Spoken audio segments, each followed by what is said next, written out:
네, 오늘은 사랑은 율법의 완성이다라는 제목으로 로마서 13장 8절부터 10절 말씀을 함께 나누기 원합니다.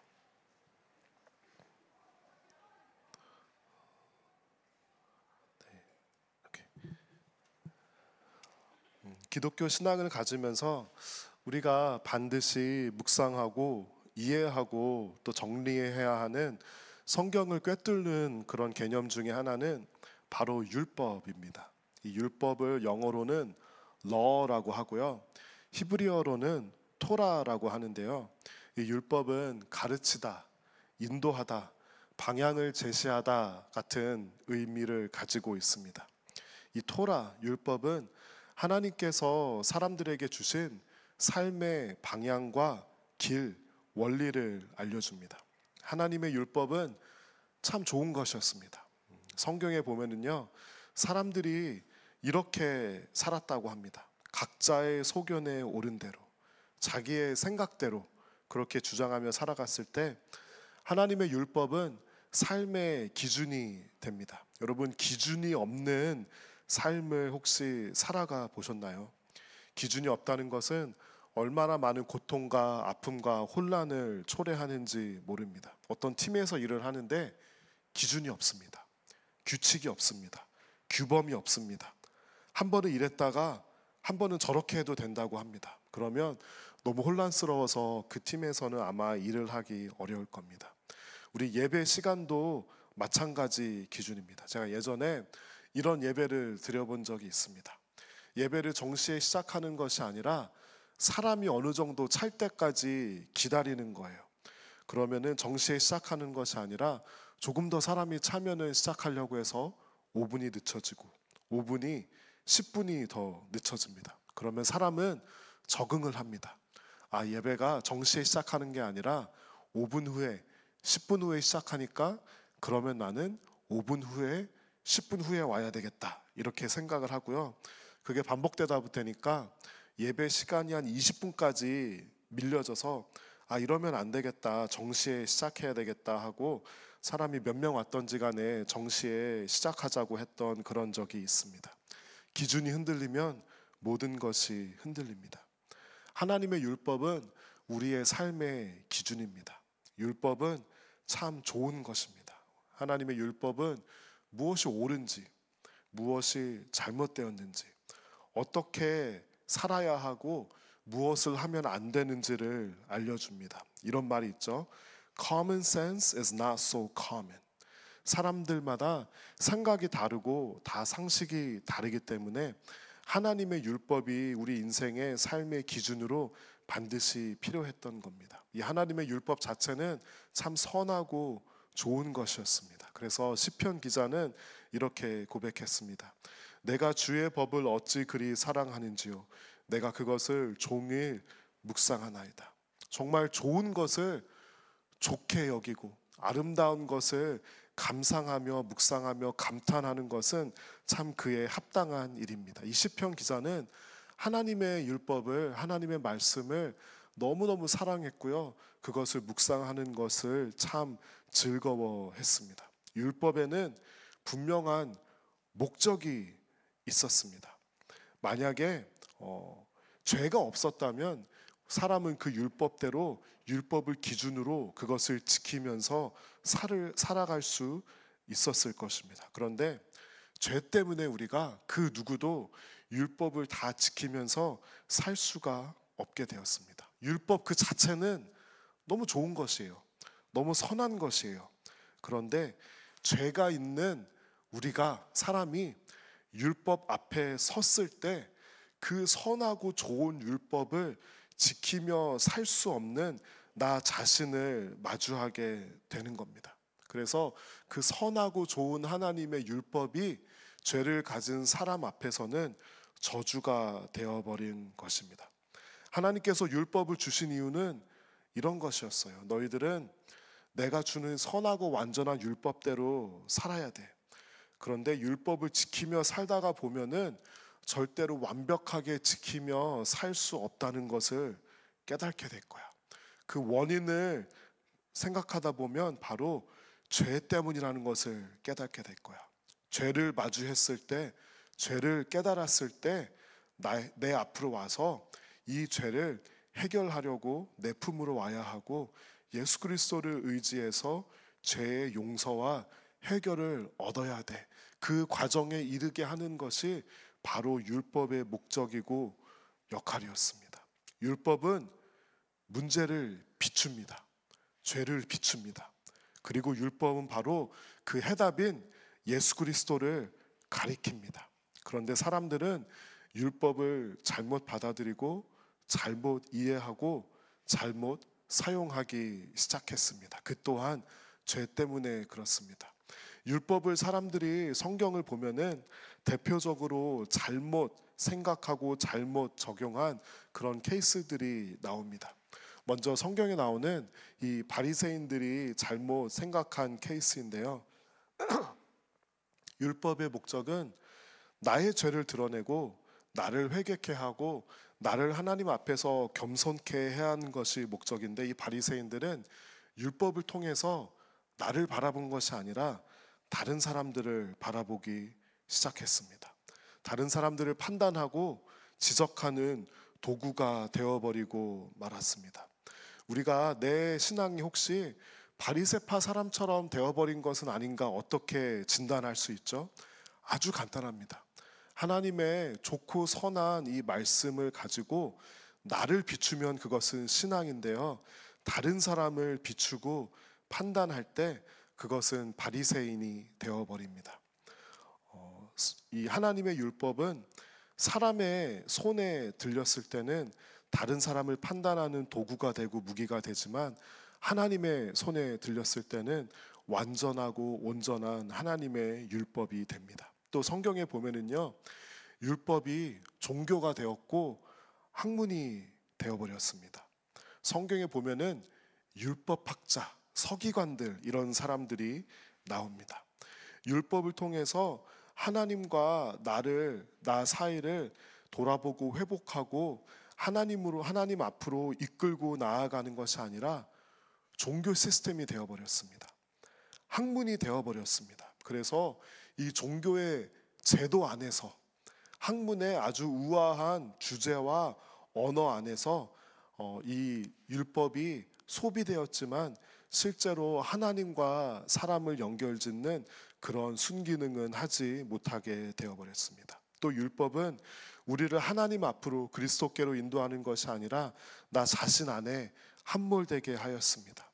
율법을 통해 나의 죄를 깨닫고 나의 죄를 용서하여 주시는 하나님 앞으로 담대하게 나아가고 그리스도께 내 삶을 회개하고 맡기는 것이 아니라 자기 연민에 빠지게 했습니다. 나는 자격이 없다. 나는 더 나은 삶을, 의로운 삶을 살 수 없다.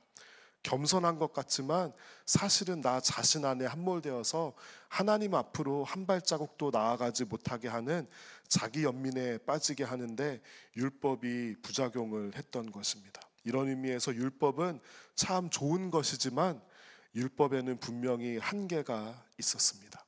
이 로마서가 쓰여졌던 시대에 성도들과 교회들이 했던 고민이 있었습니다. 그것은 바로 율법을 바라보는 관점과 율법을 대하는 그 마음과 이해와 태도였습니다. 어떤 사람들은 이렇게 주장했을 것입니다. 우리가 율법에서 완전히 벗어나야만 합니다. 율법은 이야기도 하지 말아야 합니다. 과거로부터 완전히 해방되어야 합니다. 오직 복음, 오직 그리스도만 이야기하고 우리 율법, 구약 성경, 유대의 풍습, 이런 것들은 얘기도 하지 맙시다. 완전히 개혁해야 하고 다 뜯어 바꾸고 고쳐야만 한다고 주장했던 그런 사람들이 분명히 있었을 것입니다. 그들 생각에는 이 율법이 가진 힘이 너무나도 강력했기 때문에 율법의 토대 위에서는 그리스도교가 온전히 세워질 수 없다고 급진적으로 주장했던 사람들이 기독교 역사에 보면은 있었습니다. 반면에 어떤 사람들은 율법의 전통을 절대로 잊어서도 안 되고 놓아서도 안 된다고 주장했던 사람들이 또 있었습니다. 이런 사람들은 율법이 사라지면은 우리의 기초가 사라지고 파운데이션이 사라지는 것입니다. 율법이 사라지고 복음과 은혜에만 의지하면 삶의 기준이 사라질 것입니다. 사람들이 은혜와 하나님의 사랑에 의지해서 함부로 막 살아갈 것이 분명합니다. 그래서 우리는 율법을 오히려 더 잘 지켜야 합니다. 사람들이 은혜와 복음을 잘못 생각하지 않도록 율법을 오히려 더 강조해야 합니다라고 반대로 주장하는 사람들이 반드시 있었을 것입니다.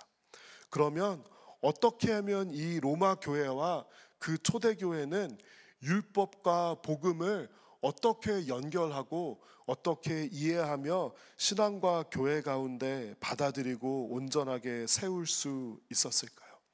예수님께서는 율법과 그리스도 자신에 대해서 마태복음 5장에서 이렇게 말씀해 주셨습니다. 우리 다 같이 읽어볼까요? 내가 율법이나 예언자들의 말을 폐하러 온 줄로 생각하지 말아라. 폐하러 온 것이 아니라 완성하러 왔다. 굉장히 심오한 말씀이죠. 예수님께서 나는 율법을 폐하러 온 것이 아니라 완성하러 왔다. 율법을 디나이하지 않습니다. 하지만 율법을 복음과 그리스도와 동등성상에 놓지도 않습니다. 율법을 완성하러 왔다. 여러분, 이것이 과연 어떤 의미였을까요? 이 말씀이 초대교회 교인들에게는 어떻게 다가왔을까요? 우리 로마서 13장 8절부터 10절까지 다 같이 읽어봤으면 좋겠습니다. 서로 사랑하는 것 외에는 아무에게도 빛을 지지 마십시오. 남을 사랑하는 사람은 율법을 다 이룬 것입니다. 간음하지 말아라, 살인하지 말아라, 도둑질하지 말아라, 탐내지 말아라 하는 계명과 그 밖에 또 다른 계명이 있을지라도 모든 계명은 내 이웃을 내 몸과 같이 사랑하여라 하는 말씀에 요약되어 있습니다. 사랑은 이웃에게 해를 입히지 않습니다. 그러므로 사랑은 율법의 완성입니다. 하나님의 율법의 원래 뜻과 의도는 그것이 아니었지만 사람들은 율법에 지나치게 몰입하게 되었습니다. 그래서 그 율법을 우리에게 주신 하나님의 마음과 의도를 잊어버리고 율법에 너무 집중하고 몰입하고 깊이 파고든 나머지 사람들은 율법을 누가 더 잘 지키는지 지키지 않는지에 집중하게 되었고요. 율법을 얼마나 더 많이 아는지, 율법을 얼마나 더 많이 외우는지, 그리고 다른 사람과 비교해서 내가 율법을 지키는 정도는 어디 있는지를 놓고 사람들이 그것에 집중하기 시작했습니다. 그런데 이 그리스도의 십자가 복음은 죽음의 어두움 가운데 한 가지 선명한 빛을 비춥니다.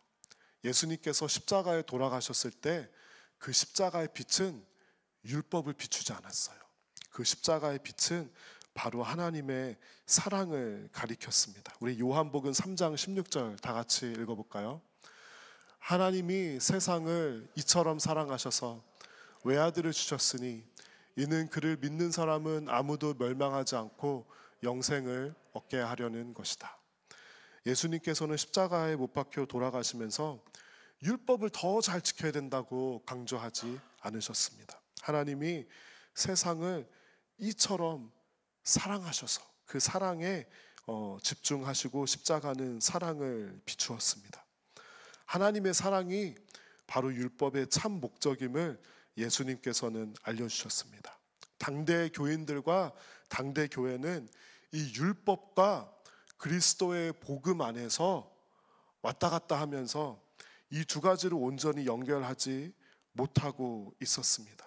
이 두 가지 가운데 스트러글 하고 있었을 때 바울이 로마 교회에게 더 큰 의미에서는 성령님께서 바울에게 감동을 주셔서 당대에 있는 초대 교회들에게 더 큰 그림에서는 하나님 자신께서 이 로마서 서신을 읽는 모든 시대의 전 세계의 모든 교회들과 성도들에게 율법과 복음을 담는 그릇을, 언어를, 프레임워크를 오늘 본문을 통해서 알려주신 겁니다. 사랑은 율법의 완성이다. 여러분, 이 인사이트는 성령님께서 바울에게 알려주신 탁월한 하나님의 지혜였습니다. 사랑은 율법의 완성이다. 여러분, 전혀 연결점이 없는 것 같은 이 두 가지를 기가 막힌 하나님의 지혜로 연결하고 품은 것입니다. 사람들은 사랑과 율법을 연결짓지 못합니다. 어느 시골에 가난한 한 소년이 있었습니다. 이 소년은 아버지가 일찍 세상을 떠나고 어머니와 단둘이 살고 있었는데요. 어머니가 병으로 쓰러지고 먹을 것도 없고 약값도 없어서 결국에는 이 소년이 시장에 있는 빵집에서 빵 한 덩이를 훔치고 말았습니다. 그런데 붙잡혔어요. 경찰에 붙잡혔고요. 법정에서 동네 사람들이 다 모이고 소년은 고개를 푹 숙인 채로 아무 말도 하지 못했습니다. 그런데 그 재판의 판사는 소년이 살던 그 마을의 교회 장로님이었습니다. 그는 그 소년을 바라보다가 이렇게 판결을 내렸습니다. 법은 법입니다. 빵을 훔친 것은 명백한 죄이기에 벌금 5만 원을 내야 합니다. 하지만 나는 오늘 한 가지를 더 말하고자 합니다. 이 벌금은 이 아이의 잘못이 아니라 우리 어른들의 잘못입니다. 배고픈 아이가 빵을 훔칠 수밖에 없는 세상, 그 책임은 우리 모두에게 있습니다. 그렇게 말하고는 조용히 자신의 지갑을 꺼내서 벌금 5만 원을 먼저 낸 다음에 모자에 담아서 그 법정 안에 있는 사람들에게 돌렸습니다. 이 아이가 다시는 배고픔 때문에 죄를 짓지 않도록 우리 어른들이 책임을 집시다. 그날 그 모자에는 벌금보다 훨씬 더 많은 돈이 들어있었고 그 돈으로 소년과 어머니는 밥을 먹고 치료비로 사용할 수 있었습니다. 여러분, 이 이야기 안에서 율법은 분명히 존재했습니다. 그렇죠? 훔친 거는 잘못된 거예요. 그리고 이 판사는 벌금형을 내렸습니다. 하지만 이 이야기가 우리에게 감동을 주는 것은 율법에서 끝나지 않았기 때문이에요. 사랑이 율법을 완성했습니다. 사람들이 그 모자 안에 사랑을 담아서 그 돈을 소년과 그 어머니에게 주었을 때 그 소년은 아마 변화된 삶을 살았을 것입니다. 저에게도 한 가지 기억나는 이야기가 있습니다. 중학교 때 친구 한 명이 있었는데요. 이 친구는 분노 조절 장애가 있었고 폭력성이 아주 강한 친구였습니다. 아주 작은 것이 이 친구의 분노와 폭력성을 출걸해서 많은 문제를 일으키던 친구였습니다. 나중에 알고 보니까요, 이 친구가 부모님 없이 자랐습니다. 아버지는 알코올 중독과 폭력을 휘두르다가 집을 떠났고요. 엄마도 집을 떠났습니다. 할머니가 홀로 키워주시는 그런 친구였어요. 물론 폭력이 정당화될 수는 없습니다. 같은 환경에 있어도 폭력을 선택하지 않는 사람도 분명히 있습니다. 제가 미국에 온 다음에 그 친구에 대해서 소식을 듣게 되었습니다. 학교에서 폭력을 저질러서 결국에는 퇴학을 당하고 소년원에 가게 되었다는 안타까운 소식을 듣게 되었습니다. 잘못한 것에 대해서 책임을 지고 대가를 지불하고 소년원에 가는 것은 율법입니다. 그런데 그 친구가 소년원에 가서 변화되었을까요? 누군가 그 상처가 많은 친구를 보듬어주고 사랑해주고 품어주었다면, 누군가 그 가정이 엮이는 가정이 되지 않게 품고 가르치고 섬기고 하나님의 역할을, 부모의 역할을 누군가 온전히 했다면 이 세상에서는 그런 일들이, 안타까운 일들이 일어나는 것을 막을 수 있지 않을까요? 율법 그 자체만으로는 죄인을 변화시키지 못합니다. 하지만 하나님께서는 율법만이 아니라 사랑으로 율법을 완성시키셔서 죄인을 변화시키십니다. 십자가에서 예수님께서 쏟으신 것은 율법이 아니었어요. 십자가에서 예수님께서 쏟으신 것은 바로 율법을 완성할 사랑이었습니다. 하나님께서는 하나님의 자녀들로 하여금 율법을 버리지 말되 사랑으로 율법을 완성하라고 이 세상에 불러주셨습니다. 사랑이 율법으로 완성한다는 하나님의 진리를 마음으로 깨닫고 몸으로 깨닫고 우리의 신앙에 새기며 느끼며 실천하도록 그렇게 성도들을 이 시대에 이곳에 불러주셨습니다. 율법은 사람 손에 들리면 무기가 되지만 하나님의 사랑 안에 들리면 사람을 살리고 변화시키는 생명이 됩니다. 예수님께서는 율법을 폐하러 오신 것이 아니라 율법을 완성하러 오셨습니다. 율법의 완성은 바로 사랑입니다. 나의 신앙 안에 율법이 강한지 아니면 혹시 사랑만 있는 것은 아닌지, 혹은 율법을 사랑하고 간직하지만 우리가 정말 사랑이 율법을 완성하는 그 신앙을 내 신앙 안에서 살아가고 있는지 되돌아볼 수 있기를 바랍니다. 고린도전서 13장 13절에서는 이렇게 기록하고 있습니다. 우리 다 같이 읽어볼까요? 그러므로 믿음, 소망, 사랑 이 세 가지는 항상 있을 것인데 그 가운데서 으뜸은 사랑입니다. 우리 찬양팀 나와주시면은요, 여호와께 돌아가자라는 이 찬양을 함께 부르기 원합니다. 이 찬양에는 이런 가사가 있습니다. 사랑은 오래 참고 자신을 내어주네. 서로 사랑할 때 세상은 주 보내.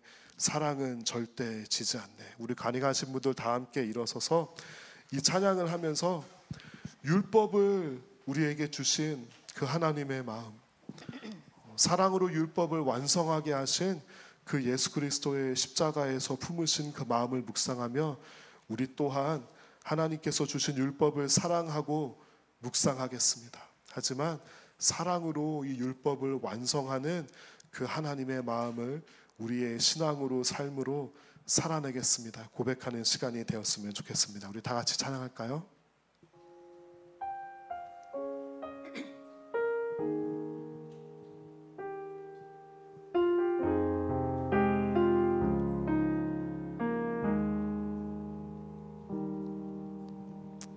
내 백성이 나를 떠나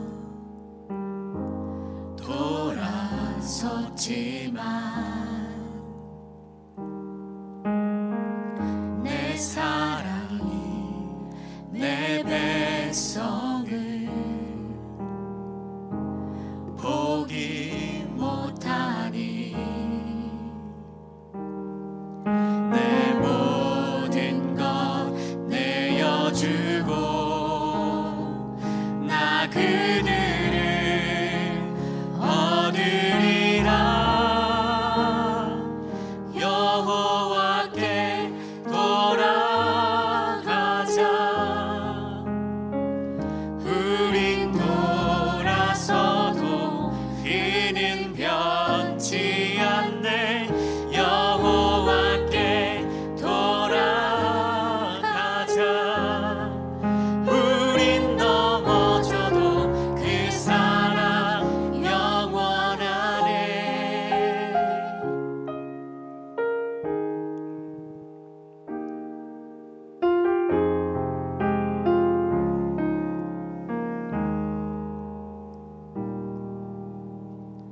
내 백성이 나를 떠나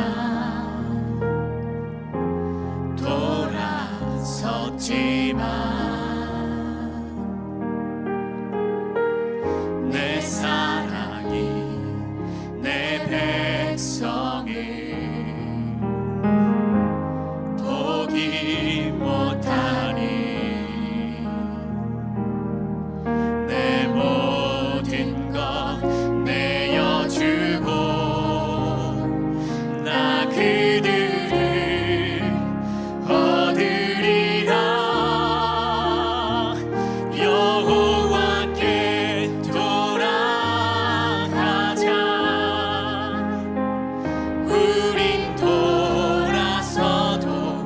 그는 변치 않네. 여호와께 돌아가자. 우린 넘어져도 그 사랑 영원하네. 사랑은 오래 참고 자신을 내어주네. 서로 사랑할 때 세상은 주보네. 사랑은 절대 지지 않네. 사랑은 오래 참고 사랑은 오래 참고 자신을 내어주네. 서로 사랑할 때 세상은 주보네. 사랑은 절대 지지. 여호와께 돌아가자. 여호와께 돌아가자.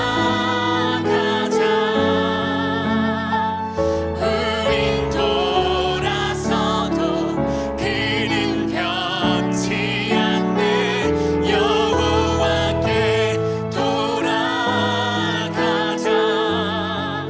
우린 넘어져도 그 사랑 영원하네. 여호와께 돌아가자. 우린 돌아서도 그는 변치 않네. 여호와께 돌아가자. 우린 넘어져도 그 사랑 영원하네.